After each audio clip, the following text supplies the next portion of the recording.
Hindi pa rin makapaniwala si Chie Ryujium sa revelasyong natanggap niya. Lubhang ikinagulat niya ang katotohanang mas nauna pa pala si Okeyon sa kanilang lahat na makarating sa hinaharap. Ang dating akala niyang kasabay o halos magkapanahon lamang silang narito ay napalitan ng isang mas masalimuot na katotohanan, malaki na pala ang agwat ng panahon na inilagi ni Okeyon sa bagong mundong ito. Habang siya ay mahimbing pang natutulog at nakakulong sa pagitan ng oras at kamalayan, ang kanyang dating kalaban ay matagal nang gumagalaw sa mundong ito, malaya at may malinaw na layunin. Kinumpirma naman agad ni Yoon Anhai ang lahat ng ito. Sa tono ng kanyang pananalita ay bakas ang determinasyon at pananalig sa kanyang sinumpaang pinuno. Ayon sa kanya, batid niya kung gaano siya pinahahalagahan ni Okeyon, at sa kabila ng kanyang mga pagkukulang, ay hindi siya kailanman pinabayaan ng kanyang master. Sa gitna ng pag-uusap, dahan-dahan niyang inalis ang hair stick na nakaayos sa kanyang buhok, na para bang isang senyales ng paghahanda sa isang huling pagsubok. Isa itong simpleng kilos, ngunit punong-puno ng kahulugan, handa na siyang ibuhos ang lahat ng natitirang lakas sa isang desperadong huling atake. Sa isang iglap, bigla siyang sumugod patungo kay Chie Ryujium, puno ng determinasyon at galit ang kanyang mga mata. Ang bawat hakbang ay tila ba isang sigaw ng paghihiganti, isang pagtatangkang patunayan ang sarili sa harap ng lalaking minsang nagpabagsak sa kanya. Hindi agad nakapagre-react si Chie Ryujium sa biglaang paglusob, subalit sa bilis ng kanyang instinct bilang isang mandirigma, ay agad din siyang nakapaghanda ng counterattack. Sa mismong sandaling akmang tatama na sa kanya ang hair stick ni Yoon Anhai, mabilis siyang kumilos at pinakawala ng isang matinding pag-atake na siyang tumama sa babae at nagpabagsak sa kanya palayo. Sa lakas ng salpukan, napaupo na lamang si Yoon Anhai sa gilid, halatang hindi na niya kayang makipagsabayan pa. Namimilipit siya sa sakit, ngunit pilit pa ring pinipigilan ang sarili na tuluyang sumuko. Samantala, habang dahan-dahang lumalapit si Chie Ryujium sa kanya, at hindi nito pinalampas ang pagkakataon upang kutsain ang kanyang kalagayan. Tila isang leksyon ng bawat salita na binibitawan ng ating bida, isang pagdududa sa paniniwala ni Yoon Anhai na siya ay tunay na pinahahalagahan ni Okeyon. Sa isip ni Chie Ryujium, isang bagay itong walang saysay, isang ilusyon na ipinilit lamang sa sarili ng kanyang kalaban upang bigyang katwiran ang kanyang mga pagkilos at katapatan. Hindi malaman ni Yoon Anhai kung paano tutugon.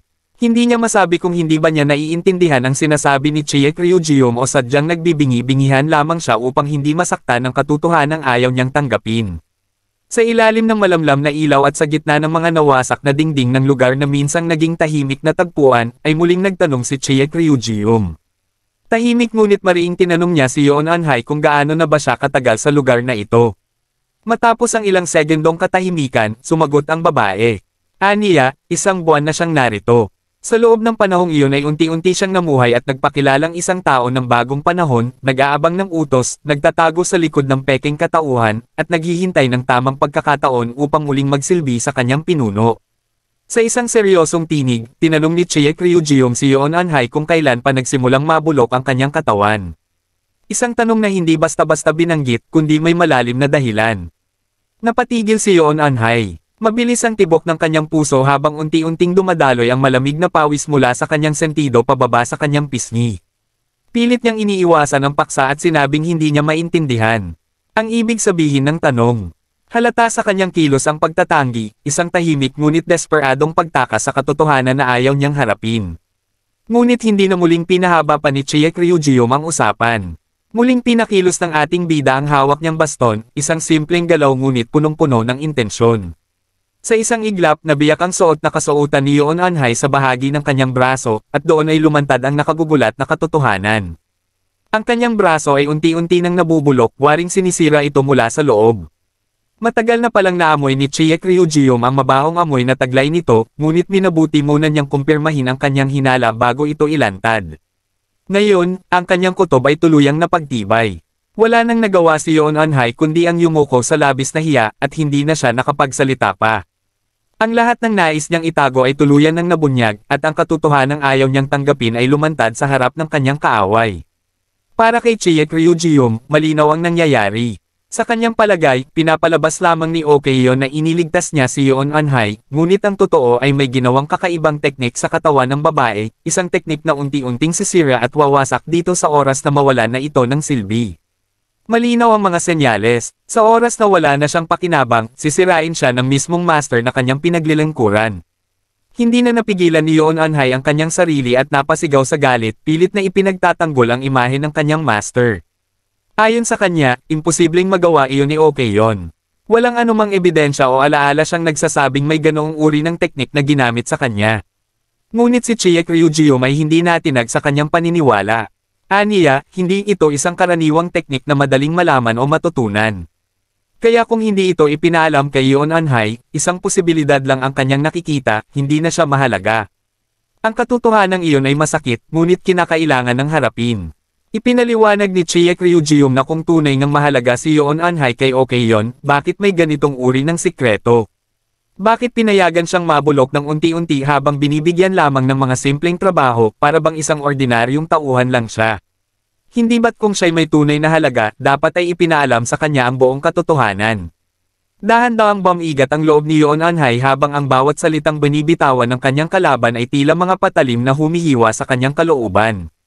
Isang matagal ng pananampalataya ang unti-unting ginugupo ng mga salitang punong-puno ng katotohanan. Unti-unti siyang nilamon ng katahimikan habang naiisip ang posibilidad na marahil, totoo nga ang lahat ng sinasabi ni Chiek Ryujium. Na baka matagal na siyang isinantibi at binaliwala ng taong buong pusong pinaglingkuran niya. Walang babala, napahawak siya sa kanyang nabubulok na braso.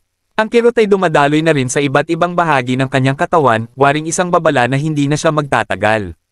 Ang sakit ay hindi lamang pisikal, kundi emosyonal at espiritual din. Isa na siyang nalalapit sa pagkawasak, hindi dahil sa pagkatalo sa isang laban, kundi dahil sa pagkatalo sa katotohanang matagal niyang iniiwasan.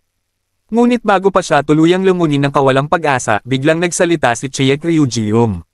Sa isang malamig ngunit matatag na tinig, sinabi niyang may alam siyang paraan upang malunasan ang kanyang kondisyon. Isang sagot na hindi inaasahan ni Yoon Anhai, ngunit tila sinag ng liwanag sa madilim niyang paligid. Sa kabila ng lahat ng sakit at pagkatalo, bigla siyang nabuhayan ng loob. Isang munting pag-asa ang muling sumiklab sa kanyang mga mata. Sa gitna ng katahimikan matapos ang tensyon na doon nilang pag-uusap, ipinaliwanag ni Chiek Ryujium kay Yoon Anhai ang tungkol sa isang bihira at mapanganib na teknik na tinatawag na inner chi contrasting, isang sinaunang pamamaraan kung saan maaaring mag-inject ang isang bihasang mandirigma ng sarili niyang chi sa katawan ng ibang tao. Isa itong teknik na hindi ginagamit ng basta-basta sapagkat may malaking panganib sa parehong tagapagbigay at tumatanggap. Gayunpaman, kung maisasagawa ito ng maayos, ay kaya nitong baligtarin ang epekto ng mga abnormal na teknik gaya ng unti-unting pagkabulok ng katawan tulad ng sinapit ni Yoon Anhai. Ayon kay Chiek Ryujium, sa pamamagitan ng inner chi contrasting, ay maibabalik ang balanseng enerhiya sa katawan ni Yoon Anhai at mapipigilan ang patuloy na pagkasira nito. Matapos ipaliwanag ang detalye, ay hindi na siya nagpatumpik-tampik pa. Mabilis niyang sinimulan ang seremonya. Pinayuhan niya si Yoon Anhai na pagmasdang mabuti ang lahat ng kanyang gagawin, isang pagkakataon para maunawaan niya kung gaano kalalim ang kanyang mga kakayahan at kung gaano kalaki ang sakripisyong handa niyang gawin kahit para sa isang dating kaaway. Sa sandaling pumasok ang chi ni Chiek Ryujium sa katawan ni Yoon Anhai, ay agad nitong naramdaman ang kakaibang init na tila dumar-aloy sa kanyang mga ugat. Kasunod nito ay mabilis na paghilom ng mga bahaging matagal ng nasa Syra. Sa mismong harapan niya ay kitang-kita ang pagbabagong anyo ng kanyang balat, mula sa dating kulay abong may mantsa ng pagkabulok, ay unti-unting bumalik sa normal ang kutis, na tila ba hindi ito kailanman naapektuhan ng kahit anong sumpa o teknik. Namangha si Yoon Anhai sa bilis ng epekto. Sa unang pagkakataon sa mahabang panahon, ay muling naramdaman niya ang sigla ng kanyang katawan, isang pakiramdam na matagal na niyang kinalimutan. Ngunit kasabay ng paggaling ng kanyang katawan ay ang paglalim din ng kanyang pagdududa sa kanyang sinasambang master na si Okeyon. Habang pinagmamasdan ang tuluyang pagpanumbalik ng kanyang lakas, ay hindi niya maiwasang itanong sa sarili kung bakit hindi ito nagawa o hindi man lang sinubukan ng kanyang master. Kung talagang mahalaga siya kay Okeyon, bakit tila hinayaan siyang mabulok at mamatay ng dahan-dahan? Sa puso niya ay unti-unting sumibol ang kirot ng pagdududa, ang damdaming parang tinuring siyang isang basura, isang gamit na malapit ng itapon. Hindi nagaksaya ng oras si Chiek Ryujium. Matapos ang tagumpay ng teknik, ay tiningnan niya si Yoon Anhai ng may matinding determinasyon sa mga mata. Ipinapili niya ito, 2 tao lang ang kailanman nag-inject sa kanya ng inner chi, si Chiek Ryujium at ang kanyang sinasambang si Okeyon. Kaya ang tanong ngayon ay simple pero mabigat, kanino niya ibibigay ang kanyang katapatan? Sa taong halos itinulak siya sa bingit ng kamatayan, o sa taong literal na nagligtas ng kanyang buhay? Sa loob ng ilang segundo ay natahimik si Yoon Anhai. Wala siyang ibang marinig kundi ang tunog ng sarili niyang paghinga. Tila ba ang bigat ng tanong ay bumagsak sa kanyang balikat. Ngunit hindi nagtagal ay gumalaw siya. Dahan-dahan niyang inabot ang baston na hawak ni Chie Ryujium. Isang simbolikong kilos na sumasagisag ng kanyang desisyong tumalikod sa nakaraan. Buong puso niyang inihayag na nais niyang ipagpatuloy ang kanyang buhay. Pagod na siyang mabuhay sa anino ng ibang tao, sa anino ni Okeyon. Gusto niyang maranasan kung ano ang ibig sabihin ng mabuhay ng may kalayaan. Sa simpleng tanong, tinanong niya si Chie Ryujium kung ano ang nais nitong ipagawa sa kanya bilang kabayaran sa pagtulong. Walang alinlangan, isa lang ang tugon ng ating bida, nais niyang maging double agent si Yoon Anhai. Hindi bilang alipin, kundi bilang isang malayang nilalang na gagamitin ang kanyang posisyon upang malaman ang mga lihim ng mundo ni Okeyon at tulungan ang taong tunay na may malasakit. Sa kanya. Matapos ang masalimuot at tensyonadong pag-uusap ni Chie Ryujium at Yoon Anhai, na siyang nagkukubli sa katauhan ni Yu Yunwo, ay isang malakas na dagindong ang sumambulat mula sa loob ng silid kung saan sila nag-uusap. Ang tunog ay tila nagmula sa isang malawak na pagsabog o pagbagsak ng mga mabibigat na bagay, dahilan upang gimbal ang mga taong nasa labas at nagbabantay sa paligid. Agad itong naramdaman ng mga gwardyang nakapwesto sa labas ng silid, at sa loob ng ilang segundo ay nataranta ang isa sa mga bodyguard nang marinig niyang may humihingi ng tulong mula sa loob. Nagulat ang lahat nang biglang bumukas ang pintuan ng silid at tumambad sa kanila ang tumatakbong si Yu Yunwo. Habang humihingal at nagpapanggap na taranta, ay sumisigaw siya ng tulong at nagsasaad na may hindi kanais-nais na pangyayari sa loob. Ang kanyang kilos ay tila ba puno ng takot at pangamba, na para bang siya ay biktima ng isang karahasan. Agad siyang sinalubong ng mismong Pangulo na siyang naruroon sa lugar upang personal na tiyakin ang seguridad ng lahat ng kasapi ng kanilang organisasyon. Hindi nagaksaya ng panahon ng Pangulo at kaagad na inalam ang kalagayan ng kaharap niya. Makikita sa kanyang mukha ang labis na pag-aalala at pagkalito sa mga nangyayari. Sa gitna ng eksena, nagpanggap na tila bagulat at lubos na natataranta ang Peking Yu Yunwo. May pangamba sa boses niyang sinabing hindi naligtas ang lugar at dapat ay umalis na agad ang Pangulo bago pa lumala ang sitwasyon. Ginamit niya ang pagkakataon upang ilihis ang atensyon mula sa tunay na nangyari sa loob ng silid. Ngunit sa mga sandaling iyon ay tila may ibang iniisip si Kang Jiken at agad niyang naisip na si Chie Ryujium ang nasa likod ng kaguluhan. Sa kanyang isipan ay may biglaang kaba, hindi dahil sa takot, kundi dahil alam niyang hindi basta-basta si Chie Ryujium upang gumawa ng ganoong kaguluhan kung wala itong sapat na dahilan. Kasama ang Pangulo at ilang tauhan, kaagad nilang tinungo ang silid upang siyasatin ang mga naganap. Pagdating nila sa loob, ay tumambad sa kanila ang wasak at magulong paligid. Halos hindi na makilala ang silid, basag ang mga kasangkapan, sirang-sira ang mga pader at tila may bakas ng matinding enerhiya na sumabog mula sa loob. Ngunit ang mas ikinagulat ng lahat ay si Chie Ryujium na nakatayo sa gitna ng kaguluhan, tila wala sa tamang katinoan, ngunit kusa pa ring humingi ng paumanhin. Sa kabila ng kanyang anyo na pagod at tila sugatan, ay may dignidad sa kanyang tindig habang buong kabob ang loob na inako ang responsibilidad sa nasirang silid. Naguluhan si Kang Jiken sa kanyang nakita, hindi niya inasahan ang ganitong pagkilos mula sa isang tulad ni Chie Ryujium. Hindi niya alam kung ito ba ay isang estratehiya, isang senadoryas, o simpleng pagkakagulo. Ngunit bago pa man siya makapagtanong ay agad namang sumingit ang mga kasamahan ng Pangulo at lumapit sa Peking Yu Yunwo, na patuloy pa ring nagpapanggap na nabigla at sugatan sa nangyari. Nagpahayag sila ng pasensya sa sinapit niya at sinabi sa kanya na huwag siyang mag-alala sapagkat sila na ang bahala sa lahat ng mga danyos at gastusin sa paggamot o anumang pangangailangan niya. Nangako rin silang aayusin at babayaran ang lahat ng nasirang gamit at ari-arian. Sa harap ng lahat ay tila naging biktima si Yu Yunwo, ngunit sa likod ng lahat ng ito, ay nakatago ang katotohanan ng kanyang pagkukunwari at ang kasunduang lihim na nabuo sa pagitan nila ni Chie Ryujium. Sa gitna ng pag-aayos ng tensyon at gulo sa loob ng silid, biglang nagsalita si Chie Ryujium. Sa tila kalmadong tinig, sinabi niyang may nais lamang siyang subukan, kaya't hindi niya sinasadyang makalikha ng kaguluhan. Kasunod nito, idinagdag niya na saka na lamang sila mag-uusap ni Yoon Anhai patungkol sa isyu ng kanilang koneksyon kay Okeyon. Alam niyang hindi pa ito ang tamang panahon upang palalimin ang usapan, lalo na sa presensya ng iba. Kaya't mas pinili niyang ipagpaliban ang mas sensitibong usapan na iyon para sa mas ligtas at pribadong oras. Samantala, lumapit si Kang Jiken, dala ang pag-aalala sa mga nangyari. Agad siyang nagmungkahi na saka na rin nila pag-usapan ang usapin ng mga bayarin o anumang responsibilidad na kaugnay sa pagkasira ng silid. Mas mahalaga para sa kanya ngayon ang kalagayan ni Chiek Ryujium at ang kabuuang epekto ng insidente. Tinanong niya ang bida kung ayos lamang ito, at kapansin-pansin ang seryosong pagkakasuri niya sa itsura at kilos nito. Gayunman, hindi maiwasan ng isa sa mga kasama ni Kang Jiken na magpahayag ng kanyang opinyon, na tila hindi maayos ang kondisyon ng taong kaharap nila. Para sa kanya, may kakaibang ikinikilos si Chiek Ryujium, na tila ba hindi ito ganap na mentally o emosyonal na stable, lalo na at isinagawa nito ang isang mapanganib na kilos sa isang sensitibong lugar. Ngunit mabilis namang sinagot ng ating bida ang mga katanungan. Sa kabila ng mapanuring mga tingin ng nasa paligid, nagpakita siya ng determinasyon at sinabing ayos lamang siya. Walang bakas ng panghihina o alinlangan sa kanyang tinig, at sa halip ay mas nakita sa kanya ang kumpiyansa at katatagan sa kabila ng lahat ng nangyari. Sunod namang lumapit ang mismong Pangulo at tinanong din si Yu Yunwo kung ayos lamang siya. Matapos magkunwaring may bahagyang takot at pagkabigla, ay sinagot ito ni Yoon Anhai na nasa katauhan pa rin ni Yu Yunwo na maayos lamang siya. Nagsusumikap siyang hindi mahalata ang pagkukunwari at pinananatili ang kanyang papel bilang inosente at walang muwang sa mga pangyayari. Ngunit sa kabila ng kanyang mayanhing sagot, iba ang tunay na nilalaman ng isipan ni Yoon Anhai.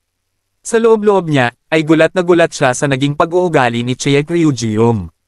Hindi niya inaasahan na sa harap ng maraming tao ay ganun na lang nitong binanggit ang kanilang tunay na pangalan, maging ang pangalan ni Okeyon, nang walang pag-aalinlangan. Para sa kanya, lubhang mapanganib ito, at ikinabigla niya na wala man lang nakapansin sa paligid. Mabuti na lamang at tila walang sino man sa kanilang mga kasamahan ang nakaunawa o nakakonekta sa mga pangalan na iyon. Sa panahong iyon, huminga siya ng malalim sa pag-asang hindi ito mauuwi sa pagkapahamak ng kanilang mga lihim. Masaya ang ating bida sa kinalabasan ng tagpong iyon. Sa kabila ng tensyon at panganib na kanyang hinarap, pakiramdam niya ay nagtagumpay siya sa kanyang layunin. Bagaman nagkaroon ng matinding salpukan, walang inosenteng nadamay, at higit sa lahat, nagawa niyang buuin muli ang isang tulay ng tiwala kay Yoon Anhai. Ngunit sa gitna ng kanyang tagumpay ay may maliit na bagay na bumabagabag pa rin sa kanya, ang hindi niya natikmang tasa ng tsaa. Habang nakaupo siya sa isang sulok ng silid na bahagyang naayos matapos ang kaguluhan, napabuntong hininga siya habang tinatitigan ang basag na tasa sa sahig. Para kay Chiek Ryujium, simple lamang ang tsaa. Ngunit sa mga panahong ito nang walang katiyakan, ang isang tasa ng mainit na inumin ay sumasagisag ng katahimikan, kapayapaan, at pagninilay. Mukhang matagal-tagal pa nga bago siya muling mahahina ng ganitong klaseng kalmadong sandali. Habang siya'y nagpapahinga, isang matandang alaala ang muling sumagi sa kanyang isipan, isang tanong na paulit-ulit na ibinabalik sa kanya ng kanyang master noong siya'y bata pa. Laging tinatanong ng matanda, ano ang definisyon ng isang bodyguard? At sa tuwin ay paulit-ulit din ang sagot ng batang si Chiek Ryujium, isang taong nagpoprotekta sa iba gamit ang kanyang sandata. Sa murang edad, naging bodyguard na siya. At sa pagdaan ng panahon ay lumalim ang kanyang pag-unawa sa kahulugan ng trabahong iyon. Hindi ito basta-basta tungkulin. Isa itong panata. Kinakailangan niyang isantibi ang kanyang personal na damdamin at isakripisyo ang sariling kapakanan upang maitaguyod ang kaligtasan ng taong kanyang pinoprotektahan. Ito ay higit pa sa propesyon, isa itong pagsunod sa batas ng kanilang samahan, ang batas ng mga tagapagtanggol. At para sa kanya, ang taong binabantayan niya ngayon ay mas mahalaga pa kaysa sa sarili niyang mga magulang at mga kaibigan. Sa mundo ng mga bodyguard, ang buhay na kanilang iniingatan ay siyang nagiging sentro ng kanilang pagkatao. Naalala rin niya ang mga salitang binitiwan noon ng matandang lalaki na nagsilbing gabay niya sa buhay, ang taong may layunin ay hindi basta-basta pumapanaw. Mga salitang punong-puno ng kabuluhan, lalo na sa panahong ito kung saan ang hangganan sa pagitan ng buhay at kamatayan ay tila manipis na hibla na lang. Alam niyang kailangang unawain at tanggapin niya ng buo ang kahulugan nito, na hanggat may layunin ang isang tao, hanggat may dahilan para mabuhay, ay patuloy na magpapatuloy ang kanyang lakas at paninindigan. Ngunit sa gitna ng malalim na pagninilay at pagbabalik tanaw, bigla siyang napabalikwas. Naputol ang katahimikan ng kanyang isip. Nagising siya mula sa kakaibang panaginip. Nagising si Chiek Ryujium sa isang malamig at sterile na silid, isang laboratorio na punong-puno ng mga makinang hindi niya kabisado at mga ilaw na puting-puti ang siklab. Ito ang naging kapalit ng kasunduan na ginawa niya kay Kang Jiken.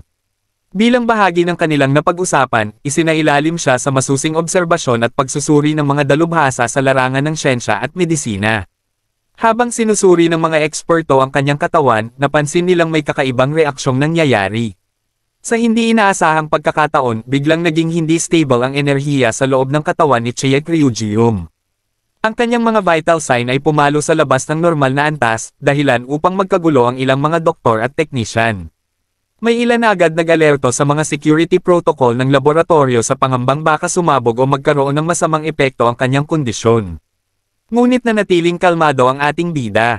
Sa kabila ng alalahanin ng mga eksperto, mariin niyang sinabi na ayos lamang ang kanyang kalagayan at wala silang dapat ikabahala. Alam niya sa sarili niyang katawan na hindi ito banta, kundi bahagi lamang ng pag-aangkop ng kanyang enerhiya sa bagong kapaligiran at teknolohiyang ginagamitan sa kanya. Matapos ang ilang saglit, tinanong niya ang tagapamahala ng lugar kung gaano pa katagal ang gagawing pagmamanman at pagsusuri sa kanya. Hindi na siya komportable sa patuloy na pagkakakulong sa loob ng laboratorio at nais na niyang makaalis pansamantala upang ayusin ang mga personal niyang bagay.